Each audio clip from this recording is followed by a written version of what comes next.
What's up, guys? Welcome to Slop's Locks MLB Picks Edition. Holy shit, we're all gonna get rich if we sweep the board like we did yesterday, kind of. I don't know if you watched the show yesterday, but there were two plus money bangers that hit with no problem. The first one came right at 4 o'clock. Paul Blackburn over 4.5 strikeouts, plus 122, I think it was. Whatever it was awesome. The guy got 5, cashed us all out. But then we had to wait until later at night. It was worth the wait, though. Brian Wu over 4.5 strikeouts, plus 118. That cashed easily. The thing was, I did take Ryan Weathers somewhere throughout the day. I was having fun yesterday. Just let's leave it at that. I threw it in. That guy got robbed, and so did we. They only let him throw like 3 innings, something like that. But he had more in the tank. I mean, I think he only threw like 50-something pitches. He only had 2 strikeouts. That could have got us paid, but whatever. It is what it is. We're moving on to today. The first one we're going with, Trevor Williams, over 3.5 strikeouts, minus 125 at Caesars. I know I just said minus. That's my bad, but here's the thing. I dug deep.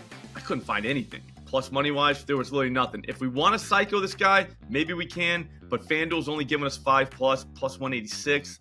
I kind of want like plus 220 if I'm going to psycho Trevor Williams up to 5. But still, at the end of the day, we get to go at 1:35 this afternoon, and it's Trevor. It's our guy. Is he a strikeout guy? No, he's not. But you don't have to be Nolan Ryan to get 4 strikeouts. Everybody knows that.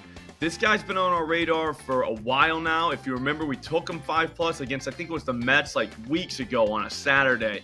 5+ plus money. He was on fire. Then it started raining, and he got taken out of the game.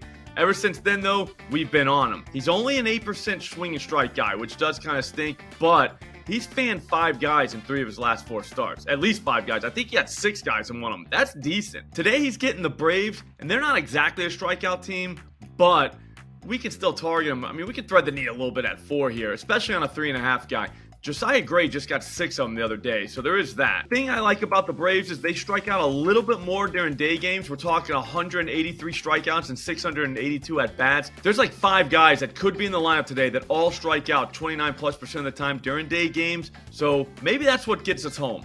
I think it does. Before we get to the last banger, let's talk about Pick'It. It's a bet tracking app that's synced to all my sports books. So whenever I put in a bet, if you're following me, it just pops up on your screen. Pretty sweet. I don't know that I'm going to have more today. I was going to look at the 4 o'clock games to see if I can find a dinger prop because both of our pitching props go early in the afternoon. So once like 3 o'clock, 3:30 happens, we're going to be out of action. We don't want that on a Sunday. So if you follow me on Pick'It, which is easy to do, all you got to do is download it. It takes 2 seconds. If you use promo code SLOPSLOCKS, they're going to give you like $3. They'll give me $3. Everybody gets $3. That's pretty sweet. But anyways, if you do download it and have it, you'll know if I do a dinger prop later on, even though I probably will post on Twitter too. Finally, Braxton Garrett, over 4.5 strikeouts, minus 110.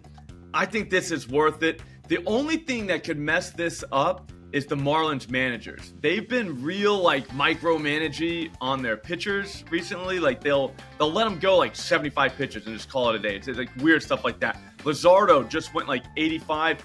He was dominating the game. They just took him out. They're like, yeah, no, you're good. It's like, I don't know. Like, what are we doing here? But at the end of the day, I get it. Like they're trying to preserve the guys for the whole season. But come on, man. What's the difference between 85 and 75, really? Especially if the guy's blowing up. Here's the thing, though. We might not need this guy to go more than 75 pitches today. He's gone over this number in 5 of his last 6 starts. Pitch limits can't even hold this guy back. We're looking at a 14% swing strike guy at this point. That's not bad. Like, what a beast. His opponent today is the Chicago White Sox. While they're not exactly a team that we target, they still strike out. They strike out quite a bit, especially against left-handed pitchers. We're talking like 25% as a team on the season. That's not great.